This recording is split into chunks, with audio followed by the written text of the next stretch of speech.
Alpha palliative care സംഘടിപ്പിക്കുന്ന alpha dinner നാളെ വൈകിട്ട് 6 മണിക്ക് ദുബായ് വേൾഡ് ട്രേഡ് സെന്ററിൽ വെച്ച് നടക്കുമെന്ന് അധികൃതർ ദുബായിൽ വാർത്താസമ്മേളനത്തിൽ അറിയിച്ചു. UAE ആസ്ഥാനമായുള്ള റാഷിദ് സെന്റർ ഫോർ ഡിസേബിൾഡ്സിന്റെ സഹകരണത്തോടെയാണ് ആൽഫ പാലിയേറ്റീവ് കെയർ ചടങ്ങ് സംഘടിപ്പിക്കുന്നത്. ലോകപ്രശസ്ത നർത്തകി മല്ലിക സാരാഭായിയും സംഘവും അവതരിപ്പിക്കുന്ന ദൃശ്യവിരുന്നാണ് ചടങ്ങിന്റെ മുഖ്യ ആകർഷണം. ആളുകളുമായി എളുപ്പത്തിൽ സംവദിക്കാൻ കഴിയുന്ന ഏറ്റവും നല്ല മാധ്യമമാണ് കലയെന്ന് മല്ലിക സാരാഭായി പറഞ്ഞു.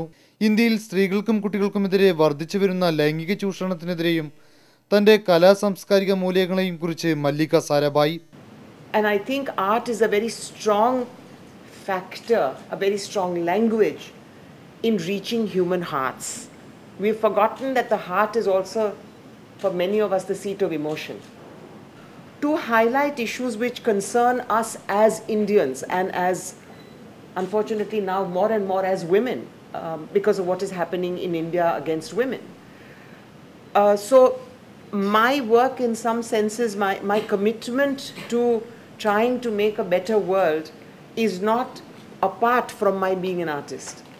200 ടേബിളുകളിലായി 2000 ആളുകളെയാണ് ചാരിറ്റി ഡിന്നറിൽ പ്രതീക്ഷിക്കുന്നതെന്ന് alpha palliative care chairman KM Noordeen പറഞ്ഞു.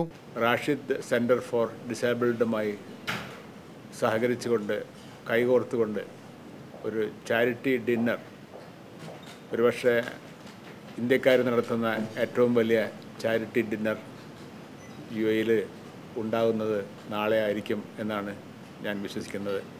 കേരളത്തിലെ എൻഡോസൾഫാൻ ദുരിതബാധിതർക്കും മറ്റ് രോഗങ്ങൾ മൂലം ദുരിതമനുഭവിക്കുന്നവർക്കുമായി ആൽഫ പാലിയേറ്റീവ് കെയർ നിരവധി സേവന പദ്ധതികൾ നടത്തിവരുന്നതായും ബന്ധപ്പെട്ടവർ വാർത്താസമ്മേളനത്തിൽ വ്യക്തമാക്കി. Doctor Mallika Sarabhai, Alpha palliative care chairman KM Noordeen, programme coordinator JJ Jalal, മറ്റ് ഭാരവാഹികളായ ഉമ്മർ കല്ലറയ്ക്കൽ, രവി കാവമ്പിള്ളി, ഗിരീഷ്, നീന, ചാക്കോ ജോർജ് തുടങ്ങിയവർ വാർത്താസമ്മേളനത്തിൽ സംബന്ധിച്ചു. Sumit Nair, Jeevan news, Dubai.